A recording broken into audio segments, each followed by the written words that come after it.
Ladies and gentlemen, thank you for standing by. Welcome to the Things You Need to Know About the Post-Secondary Market webinar. During the presentation, all participants will be in a listen-only mode. Afterwards, we will conduct a question and answer session. If you would like to ask a question during the presentation, please use the chat feature located in the lower left corner of your screen. If you need to reach an operator at any time, please press *0. As a reminder, this conference is being recorded Wednesday, March 23rd, 2011. I would now like to turn the conference over to Paula Malin. Please go ahead. Thank you, Graham, and I'd like to welcome everyone to today's webcast, Things You Need to Know About the Post-Secondary Market. Before I get started, I just have a few announcements.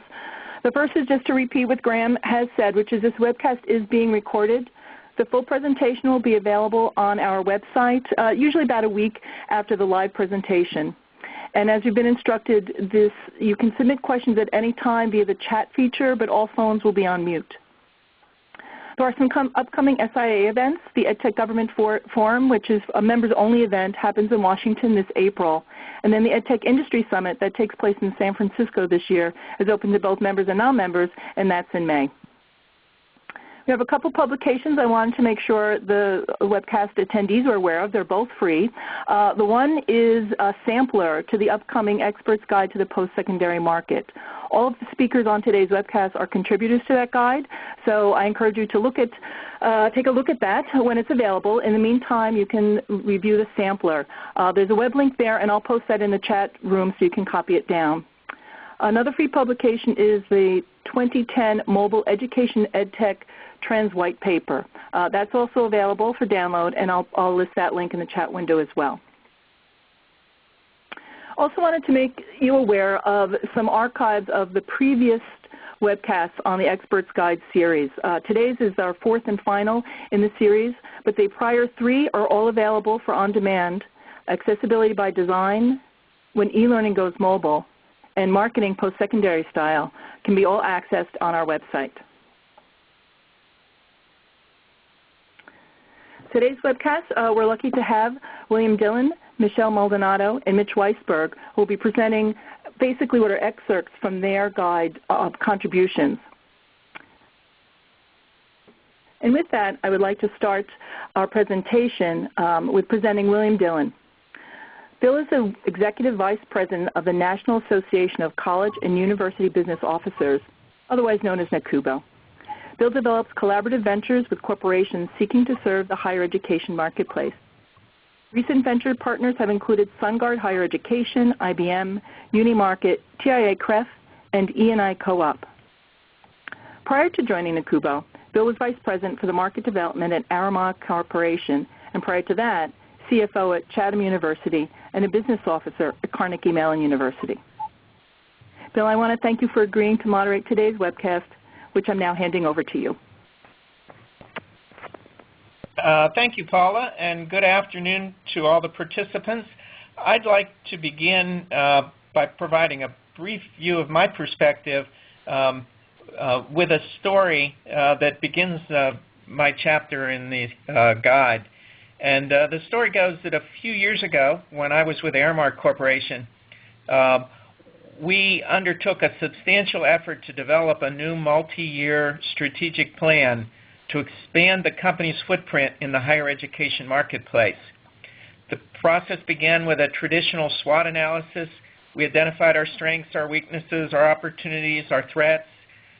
We completed environmental scans. We hired consultants and facilitators. We brainstormed. We modeled future scenarios. We completed cost-benefit analysis and calculated ROIs.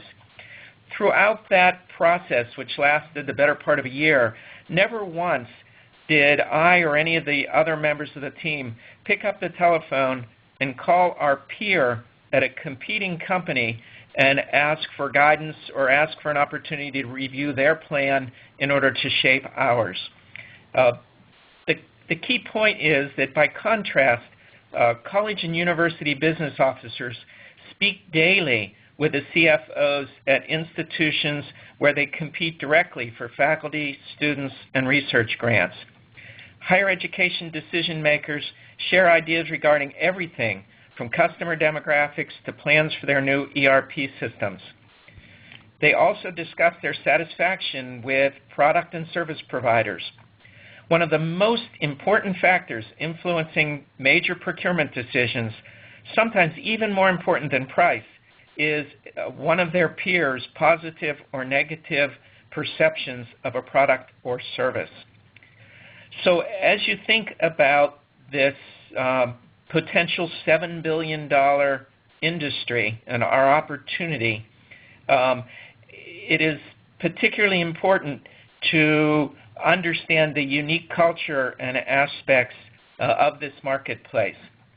So for the next hour, we're going to talk about some of those unique aspects, and I'm privileged to introduce our first panelist, Michelle Maldonado, who is going to share some observations regarding the special needs that distinguish adult learners from traditional 18-year-old students. Michelle Maldonado is an attorney. She leads the Corporate and Strategic Relationships team for American Public University System and is a former corporate attorney with 16 years of partnership development experience. Here's Michelle. Thanks, Bill. Thanks, everyone. Good afternoon. It's a pleasure to be here. I'm going to need some assistance advancing the slides. We've had some technical difficulties on this end, so if Paula could assist, that would be wonderful.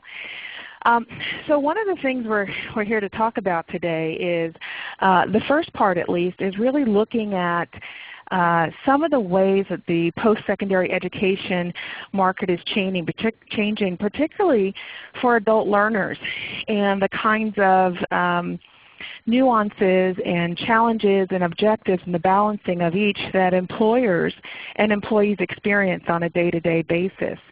Many of you probably experience yourselves in your professional capacities sort of balancing the need to retain and develop your people with the sort of strategic business objectives and tying those development resources to the bottom line.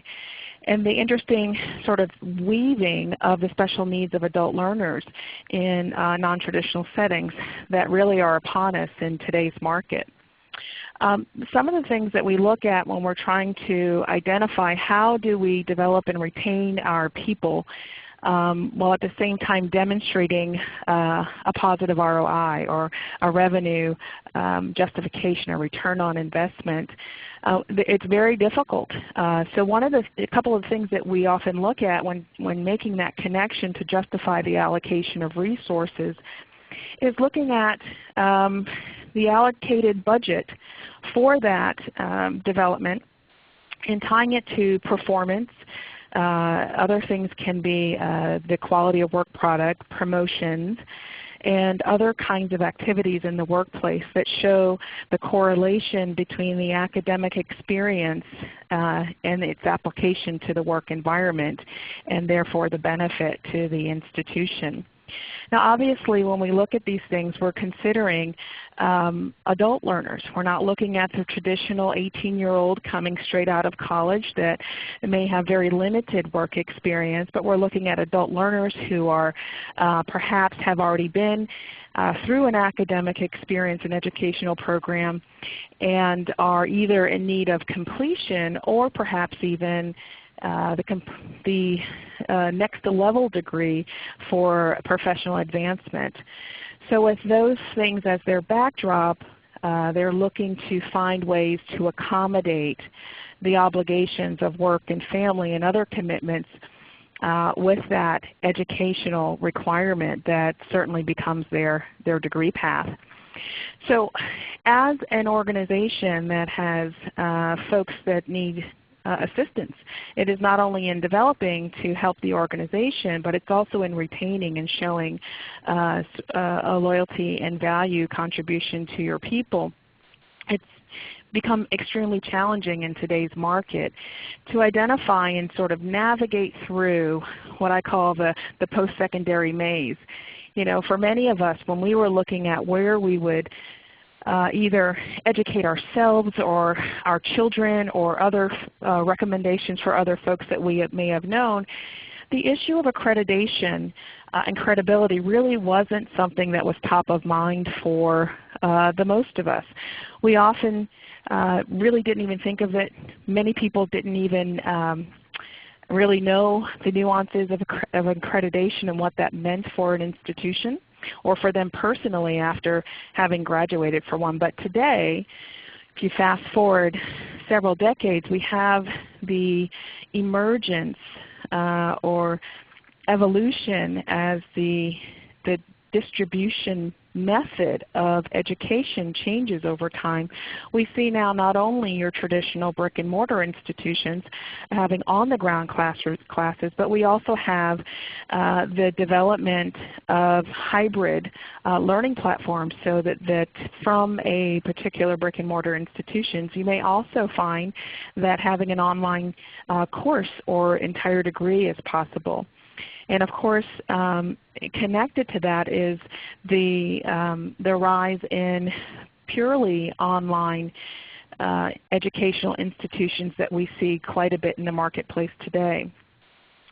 So we're going to look a little bit about that, and what accreditation means, because there is some confusion. It is very important, particularly when we start talking in the context of adult learners and how they make their decision about where they must, where they choose to go to spend their very limited resources for continued education. We're also going to look at, in that context, looking at the academic quality and continuous improvement processes of academic institutions as a component of your decision. And these four things that you see here on the slide are things that I'm proposing are four of several that you should consider, but these are top of mind given the current climate and the fact that it is, again, sort of posed for the adult learner. And we also want to consider a program flexibility and affordability. Of course, that is top of mind for everyone. So if we move to the next slide, what we'll talk about first is accreditation. The first thing that's interesting, many folks aren't aware that the Department of Education does not accredit academic institutions. In fact, the Department of Education recognizes through a rigorous process and standard certain institutions that are authorized to in fact accredit academic institutions. And currently they recognize about 17. There are various types of accrediting bodies as well as types of accreditation. And this is important because the type of accreditation that an institution has and the scope of it really begins to play out in what the opportunities may or may not be in the future, either for transfer to another institution or for recognition by others in your professional setting. So if we think about accrediting bodies, as I mentioned, there are about 17 currently recognized by the Department of Education, and they vary by scope and authority. There are some that really focus on vocational schools. There are some that focus on distance education only. For example, DETC, which is a distance education accrediting body, and they look at schools that really use the online format or other distance type delivery methods for the education for the curriculum. There are others that are broken out by geographic region of the United States. So there are several that look at institutions around the country for that. And one that's very common is the Higher Learning Commission for the North Central Association, and that body looks at academic institutions in states like Arizona, Michigan, West Virginia, and so the schools that are in those geographic regions would be eligible for accreditation evaluation. Now for that particular accrediting body, you're looking, it raises the question of types of accreditation. So two common types are national accreditation and regional accreditation. And the DETC that I referenced before is a national accrediting body, and the HLC is a regional accrediting body. And you'll need to sort of be familiar with what that means and sort of the impact and influence of each type of accrediting evaluation. And so those become important because some institutions, for example, may not recognize national accreditation. Many or some other types, and it really does depend.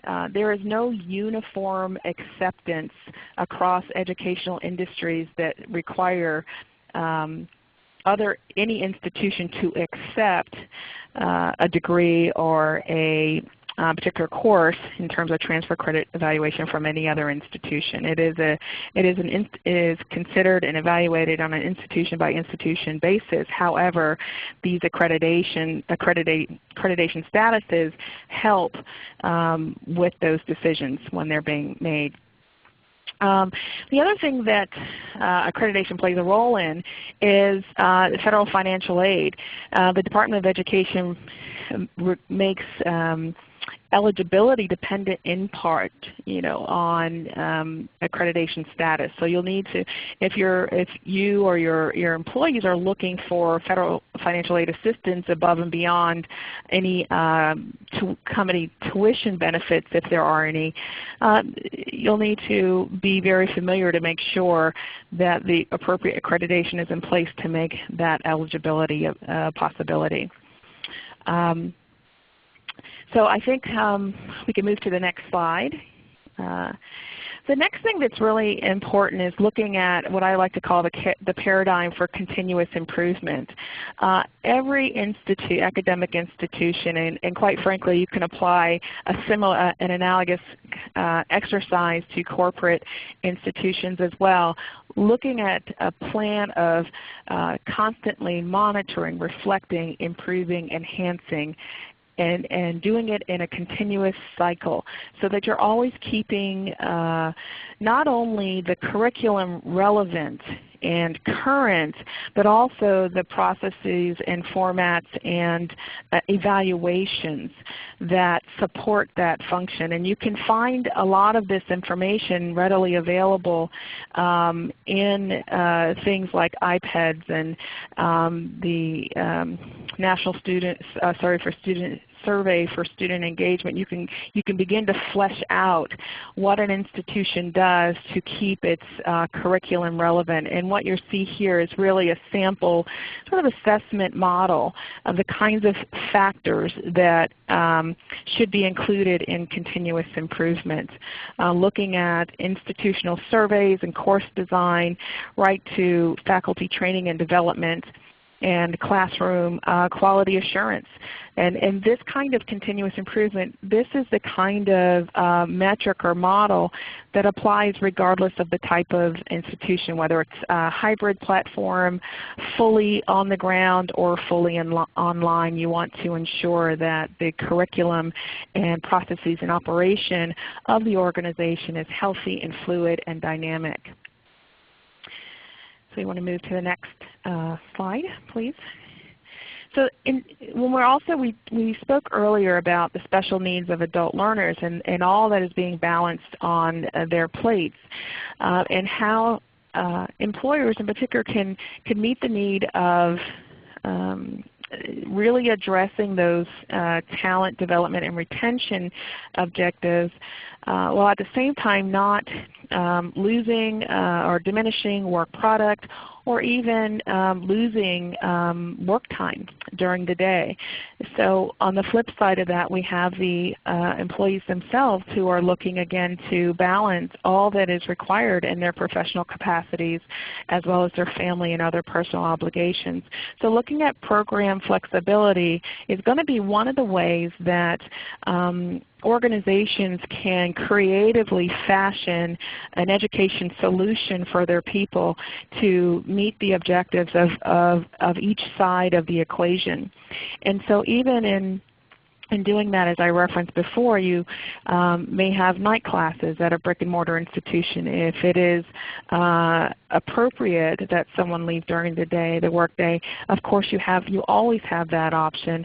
And then the online and hybrid methods really give the adult learner the opportunity to really customize in many instances their how they structure their course load and schedules.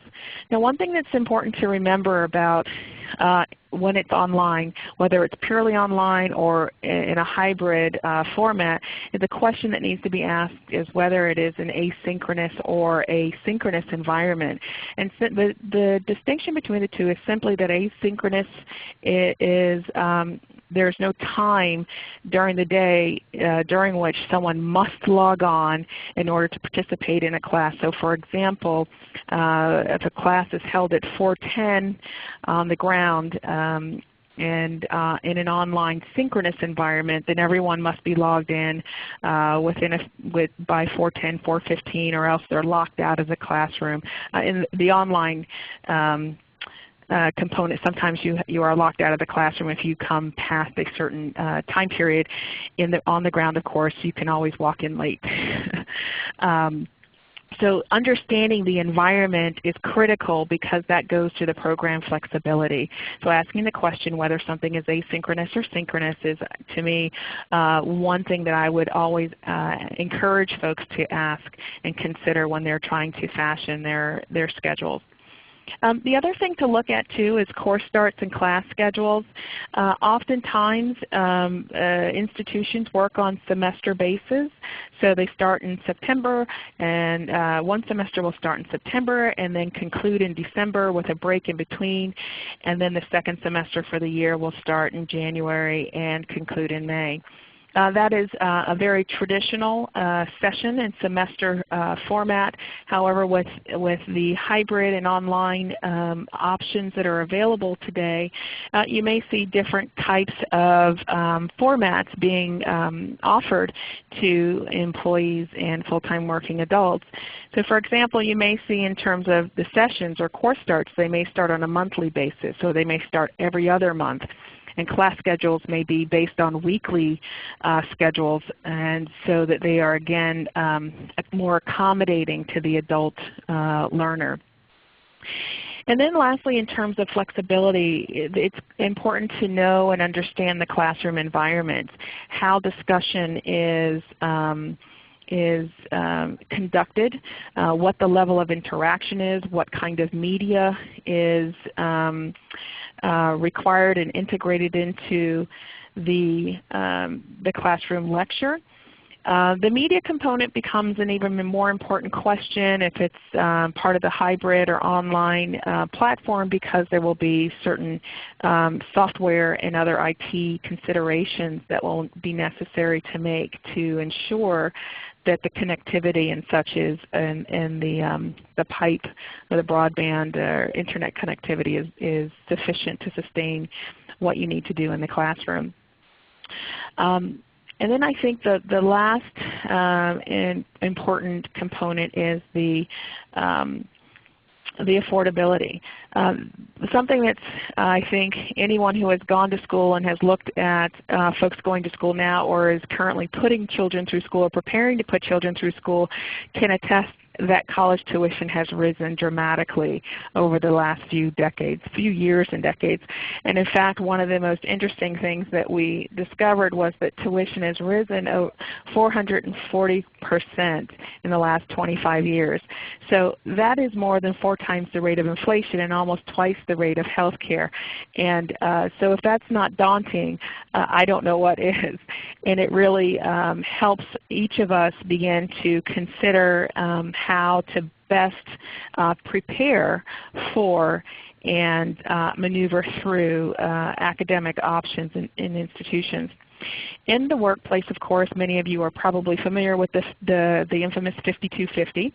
That is it relates to federal IRS statutes and such, but essentially it is the benchmark amount that many corporate organizations use for tuition benefits for their employees. And there is a need, given time and cost, to really figure out creative ways to maximize the 5250. In this climate, in this era, we're looking at organizations being required to either reduce some of their tuition benefits and talent and development budgets, or eliminating them completely, particularly just during this hard time, and looking at replenishing them in the future. So as a result of some of those constraints, we're seeing more and more organizations trying to figure out creative ways to maximize what benefits they do have, or find alternative education solutions so their folks can continue to grow. So looking at in that context, looking at what a total cost for a program would be is extremely important. And of course the thing that most folks immediately look at is tuition. But as many of you may know, tuition is only a portion of the cost for successfully matriculating through an educational institution. There are books, there are university fees. If you are on the ground, there potentially could be some room and boarding costs. In the full-time working adult context, certainly you're looking at university fees, tuition, and books and course materials. And those alone can represent a significant amount of resources to cover those. So looking at the full pie and looking at institutions that are really understanding what their fee schedule is going to be critical to maximizing not just the tuition. And books, as we know, those are variable costs, but oftentimes there are some institutions who will, for example, offer course material grants to certain students, whether they're undergraduate students or whether they're former military or active duty military. So those are ways that you can sort of maximize, is by looking at the fuller picture of costs associated with that matriculation, and identifying a schedule to progress through that. So I think you can go to the next slide, and I think that's going to wrap up my section, and I'm going to turn it back over to Bill. Yes, thank you, Michelle. And I know I have several questions, but I think to provide enough time for Mitch, let's let Mitch present his opening information, and then we'll hopefully have enough time for a few questions for each of you. The second panelist is Mitch Weisberg. He's a founder and managing partner of Academic Business Advisors, where he works with ed tech companies on growth strategies for the education marketplace. He's co-author of SIIA's Post-Secondary Market Report, and he runs a pilot ed blog on his website, www.academicbiz.com. Before starting with ABA, Mitch spent several years designing learning management systems, writing courses, teaching, and assisting with the management of several companies. In the next few minutes, Mitch is going to reflect a little bit on the market size for higher education, demographic trends, the impact of online courses, new hot technologies, and how students access their content. So with that, take it away, Mitch. Okay, thank you, Bill. Actually, I was kind of hoping you were going to take questions from Michelle, and that maybe that would use up the hour, but I guess not. So as you mentioned, I wrote a report for the experts. It's part of the Experts Guide to the post-secondary marketplace, and that report is available for free download. I think the URL was posted here, and that report dealt with 5 different things. how the market size of post-secondary and the demographics, how online courses are changing the whole landscape of post-secondary, the new focus on accountability, and how that's actually going to be impacting the financing and students' ability to go to college, and the college's ability to attract students, what the hot technologies are that students and colleges are using, and the different ways that students are accessing their content in classes today, and how that's changing. Because that report is available free, and it really only takes 15 minutes, a half an hour to read. Instead of just repeating what's in that report, I thought that on this webcast that I'd go into 3 more things that you should know about the post-secondary market. The fact that post-secondary isn't just one market. It's a number of different niches. What the hot content areas are in post-secondary, and some of the school financial, some of the financial things and cost considerations that are affecting post-secondary. So let's move on to the first of those 3 extra points. If you go into, if you're trying to sell services into colleges, into higher education, and you go into a large public university like University of California or State University of New York, and you start talking to them about how successful you are, selling services to a small liberal arts college, you're just not going to be successful. You can't approach this market with a one-size-fits-all marketing approach. And the most common breakdown of the marketplace is the one that's shown here. The big 4 are the first niche would be the public 4-year institutions like the state universities. Second would be the private not-for-profit 4-year institutions like, say, on a big basis, a Harvard or Carnegie Mellon, or smaller schools like maybe Union College. The third area would be the private for-profit market, and then the 4th area would be the public 2-year market, or the community colleges. Now, it's interesting that over the past 15 years, the private for-profit group has been on a roll. It's grown from less than 1% of the market to almost 10% of the 4-year market. And so, so that's been an area where a lot of, obviously there's been a lot of new schools, but also a lot of people have focused on that market in order to provide services. Generally, you find that they can make decisions faster than the public universities, and they're much more concerned about their bottom line.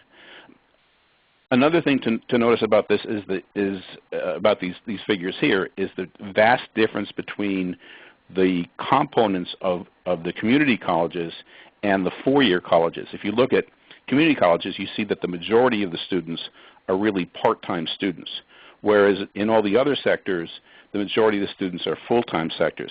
So that's an aspect of what you have to consider as you're going and looking at the different schools.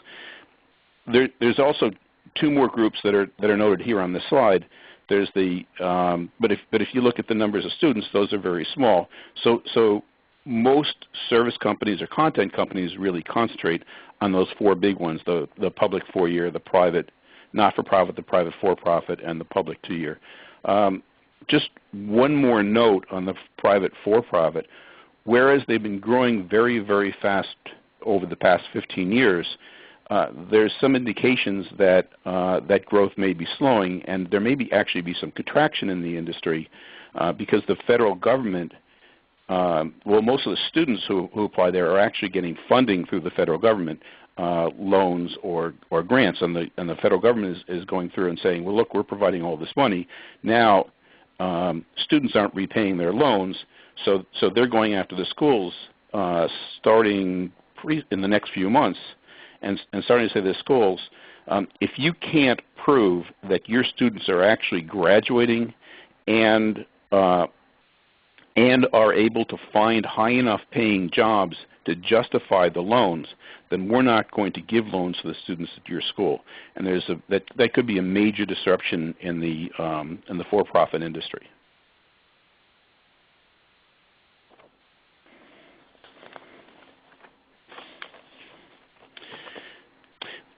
The second area that I added is if you're going to be providing content, or if you're actually thinking of offering courses, there's been an increasing emphasis on jobs. So it helps to know which occupations are growing. So what we did is we looked at the projections from the Bureau of Labor Statistics, and we pulled out the professions where the median salaries are over $30,000 a year, based on the assumption that if the median salary is under $30,000 a year, there's not going to be a tremendous value add in going to college. And then we looked at the top six professions in terms of growth. And just a couple things that you can get looking at these statistics.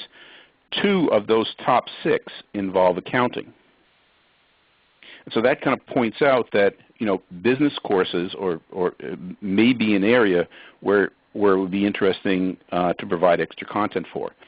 Another interesting figure that comes out of this is that elementary school teachers are 4th.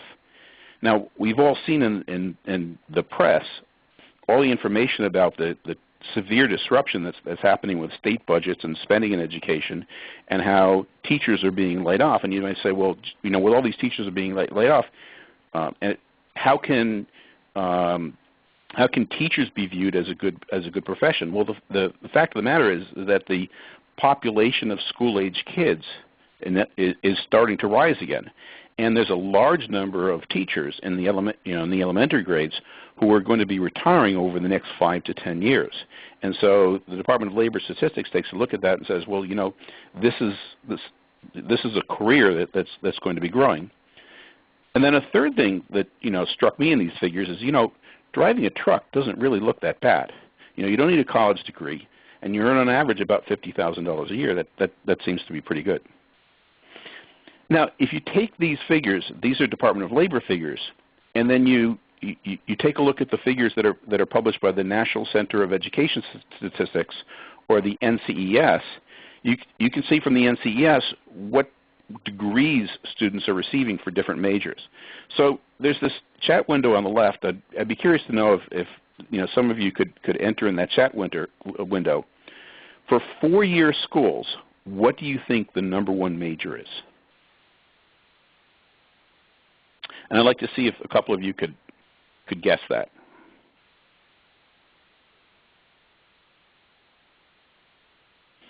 Okay, well, Peyton Daniel got it. It's business. There's about 350,000 graduates from 4-year schools in business, and that's about 3 times as many as the second largest category. And the second largest category is health professions with 120,000. However, health is growing at about a 10% annual rate over the last 5 years, while business is growing at about a 2.5% rate. So the growth seems to be primarily in the health fields. Now, the other interesting thing is, note that education is listed as one of the top growing professions, and it actually is the 3rd largest major with about 101,000 graduates. But over the past 5 years, it's been shrinking at a rate of about 1% a year. So we're going to have to bump up the number of graduates teaching. Now, that's in 4-year schools. I'm also curious, what do you think is the #1 major at community colleges? And it's interesting because I think of people going to community colleges as primarily going to community colleges about jobs, but actually liberal arts has 260,000 graduates, and it's about double what the second leading major is, and it's growing at about 3%. Healthcare and nursing is second with about 140,000 graduates per year, and that's growing at about 10% per year. And business and accounting is third with about 80,000, also growing at about 10%. So if you're looking for growth in the community college market, business and accounting is growing, and healthcare is growing. And in the 4-year market, schools seem to need the most help in education, but also healthcare is growing very rapidly. And again, if you're thinking of providing content into the post-secondary market, those are the areas where, if it were me, where I would start. And then the third of the new areas that I wanted to talk about is the financial concerns of institutions. And across the board, public, private, for-profit, not-for-profit, expenses for higher education have been increasing faster than inflation. Okay, but this especially hits the public institutions. So here's the breakdown for public post-secondary institutions. And going back, if we went back to the original slide, you see that more than 2/3 of students attend public institutions, either 2-year or 4-year. And if you put together the fact that, costs are increasing faster than inflation, states are all decreasing spending, and the number of students attending public colleges is increasing, schools seem to be hit with a perfect storm. So if you're looking at the public school market, if you can target either the 4-year schools or the 2-year schools, and you can come up with solutions that attack costs in one of these areas, instruction, academic support, student services, institutional report, or operation and maintenance of the physical plant. But if you can look at one or more of those areas and allow the colleges to increase students without increasing costs, or figure out how to decrease their costs, or allow them to teach more students with the same or lower costs, you've got a good chance of being heard. So those are the 3 points that I wanted to raise here, and I'd encourage you to go to the SIIA website and download the information and text about the other reports, and let me hand it back over to Bill. Bill?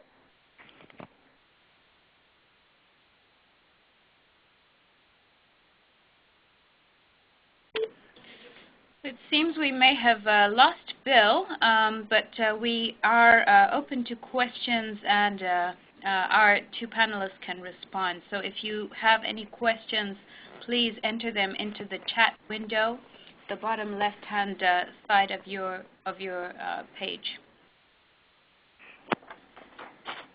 And Bill, just in case Bill might have put himself on mute and needs to remute, but there was a question that had come in about accreditation. Is it common to be accredited by multiple bodies? For instance, can the University of Michigan be regionally accredited by HLC, but also have a nursing program or other departments accredited outside of that afforded by HLC? Michelle, I'm presuming that one is geared towards you. Sure, yes. Thank you. Well, it's interesting. The one thing I didn't cover in the accreditation component were the sort of specialty accreditations. So for example, the easy answer is yes, you can have more than one accreditation. So for example, our institution has 2. We are DETC accredited as well as HLC accredited. And then of course you can look at schools. There is, for example, for business schools, there are specialty accreditations like ACBSP, which is Association of Colleges and Business Schools. I may not have actually filled out that acronym quite correctly as I'm hearing it in my head, but ACBSP is one. There's CEPH for public health. There's ABET for engineering schools. So schools specialty, like a business school, an engineering school, versus an entire university and academic institution, there are different kinds of accreditations. So what you look for first is the overall accreditation for the university, for the academic institution. And then if there are specialty programs that then receive another layer of specialty accreditation, as I call them, you may see that as well.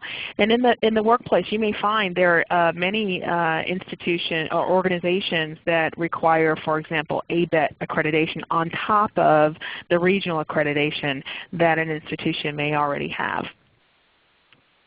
So, Okay, thank you, Michelle. And we did get a note from, one from Brad thanking you for the clarification, and then also from Bill, whose line he's trying to call back in. He had some problems. So Mitch, we do have a question for you. In the adoption of online classes, are there differences between the different types of institutions, and are some adapting to this medium faster than others? That's an interesting question. And one of the things that's interesting is that the private not-for-profit institutes, your schools that, like say an Amherst or Williams, are particularly not adopting online into their programs because they're claiming that the difference in there is the whole college experience. Small classes, a personal relationship between the students and the professor, the kind of hallowed Ivy League environment, that's key to their programs. The other thing that a lot of the community colleges and the public institutions are going online, and the private for-profits have really spearheaded this, with say University of Phoenix and the other large private for-profits. I think that if I don't remember the exact statistic, but something like 70% of online students are in the 15 or 20 largest online institutions. And so it seems to be the bigger the institution, the more likely they are to be online and the more likely they are to grow. And one other thing is that a lot of the state universities are thinking, gee, if we go online, maybe we can attract students from outside of our state, and their tuition can help us as we struggle because our state funding is being reduced. So a lot of the state universities are looking to dramatically expand their online presence over the next 2 or 3 years. Okay, thank you. I think we have time for one more question, and actually, Michelle, I'll make this one for you. As far as budgets tighten, what can employers do to maximize their employee tuition benefit? And I wasn't personally 100% clear on the 5250. If you could explain a little bit about what that is and what that means. Sure, I'd be happy to. In many companies that allot tuition reimbursement dollars to their employees, there is a very common standard $5,250 a year that employees may seek reimbursement for under their tuition benefits reimbursement policy. Many times it's based on a grade. You may not get 100%. You get 100% reimbursement if it's an A. You get 80% if it's a B, and so on. And of course there are, the more specialized the company is, the more specialized the degree is, or even whether it's at a terminal degree level like a PhD versus an undergraduate, the allocations can be higher or lower. It is something that varies by institution, but we use the 5250 as a common thread for those who do offer it because it is most prevalent. So one of the things I try to sort of address is, in terms of maximizing that, is really understanding when you, if you partner with educational institutions, either because they're creating customized curriculum for a subset of your employees or for the full spectrum of your employees, or you have an open-ended policy where your employees can go anywhere they choose, provided they meet whatever internal requirements such as prior approval or in connection with their job function. That the kinds of things to maximize those dollars, if you're looking purely for an academic degree, is looking at fees and books and course materials in addition to the tuition to get the full picture to see how far those funds will really go in any fiscal year. that the company may be on calendar year for that allotment. But other ways, some organizations do not limit all of their tuition benefit dollars to academic coursework.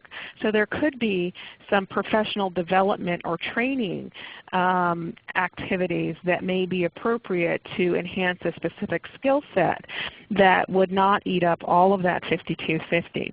So the question then becomes whether you're looking at training and development or you're looking at academic an academic experience. And that is something that, obviously I think is best left to an organization and that employee and their employer to really fashion a professional development path that helps that person develop to their highest potential and therefore be a very valued asset and contributor to the strategic objectives of that organization. Thank you, Michelle. You're welcome. Well, I guess we're ready for our closing announcements. We want to be respectful of everyone's time. One of the things that you'll receive is a post-webcast survey, and we ask you to complete that. That certainly helps us refine our offerings and make sure we're bringing you quality programming that you like. If you are an SIIA member, we encourage you to get involved in a committee or a working group. Of course, if you're not an SIIA member, we hope that you join us. But I did want to highlight again in that chat window, I posted a couple of links. Again, Mitch's article that he referenced, the 5 things to know about post-secondary are part of that free sampler, so that's yours free to download, in addition to the 3 points that he made today. And then look out for the full guide. That will be coming out in the next few weeks. It is free download to SIIA members and for fee for non-members. And that wraps up our programming. Thank you, everyone, for joining us today.